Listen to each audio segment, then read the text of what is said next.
Have you ever looked at the world of Amazon sellers and just thought, man, that's a game for people with really deep pockets? Well, what if I told you that $1,000 could actually be your launch pad into that exact world? In this explainer, we're going to break down a strategy that makes it not just possible, but, actually practical.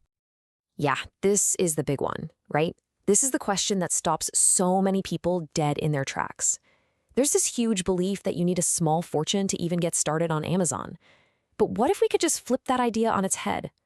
We're going to walk through a clear, practical path that shows you exactly how to start smart and how to genuinely grow with just that initial $1,000. So what's the real secret to making this work? Honestly, it's not about the money at all. It's all about the mindset. We're talking about building a private label business here. That means creating your own brand on Amazon.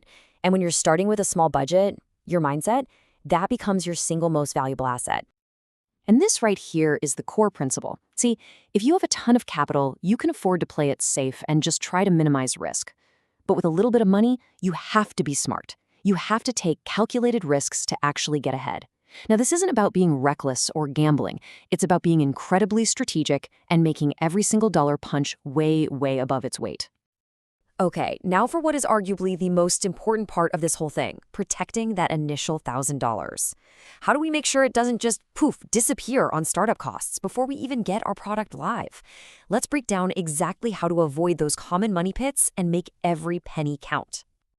These 4 moves right here are absolutely crucial. Just think about it for a second. Incorporating a company? Boom, that's easily $500 gone. Registering a trademark? There goes another $400. And just like that, almost your entire budget is wiped out on paperwork before you've even sold anything. By just delaying these non-essential first steps, we can put that money right where it matters, our inventory. We're also going to skip those expensive product giveaways and instead use smarter, targeted advertising. And by using a shipping agent, we're not stuck with whatever prices our supplier wants to charge, which protects our margins from day one. And you can see the result of those cuts right here. The lion's share of our budget, a full 70%, goes directly to the heart of the business, the product itself. The money isn't tied up in legal forms or expensive giveaways. It's invested in the one thing that's actually going to make you money. Okay, so we've protected our capital. We've got our budget allocated smartly.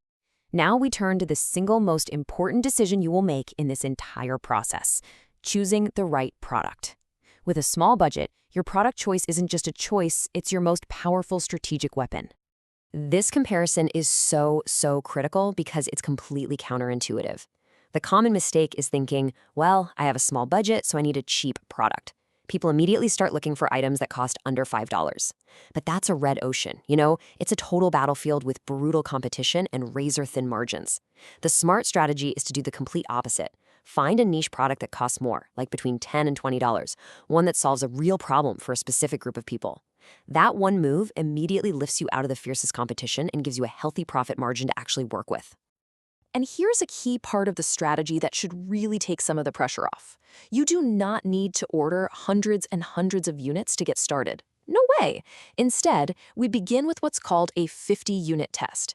This small batch is literally all you need to validate your idea and see if the market actually wants what you're selling. It gives us the data we need with much lower financial risk.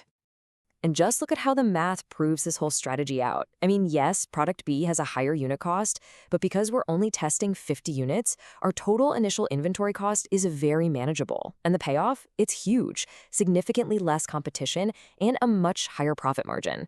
This is what playing smart with a small budget actually looks like in the real world. So, we've launched our first product. It's successful. Great.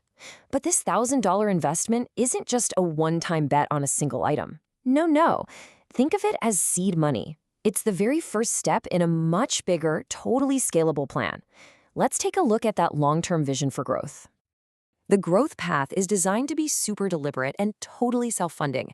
We start in phase 1 in a less competitive market, something like Australia. The goal here is simple: learn the ropes, figure things out, and get the business to a point where it's paying for itself.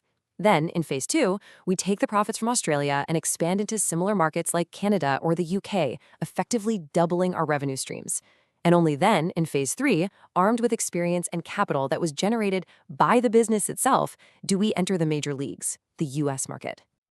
And how do we make that expansion so efficient? Well, this is where one of Amazon's own tools becomes this incredible secret weapon. Imagine taking all those 5-star reviews you worked so hard to get in Australia and your perfectly crafted product listing and just transferring them over to the Canadian marketplace with a single click. It gives you instant credibility and social proof in a brand new market from day one. Now, here's a really crucial piece of advice for those early stages. It is so easy to get distracted by shiny objects, right? Things like building a fancy website or starting 10 different social media accounts. But in the beginning, all of your energy and every single dollar of profit should be reinvested into building an ironclad foundation on Amazon. Once that business is strong and self-sustaining, that's the time to expand your presence. Looking ahead to that final phase, to enter the competitive U.S. market properly, you'll probably need around $8,000 to $10,000. But don't let that number scare you. This isn't money you're going to have to find or borrow. This is a target you'll hit by simply reinvesting the profits from your first 2 phases. Your business will literally fund its own growth. And that really brings us to the main takeaway here. With the right strategy, protecting your capital, picking a smart product, and following a phased growth plan, the whole equation just shifts. The question is no longer, can I do this? It becomes, okay, how will I do this? So this whole journey that we've mapped out, it really starts with just one thing. And the final question, it's not for me, it's for you. What problem are you going to solve? What is your first step going to be?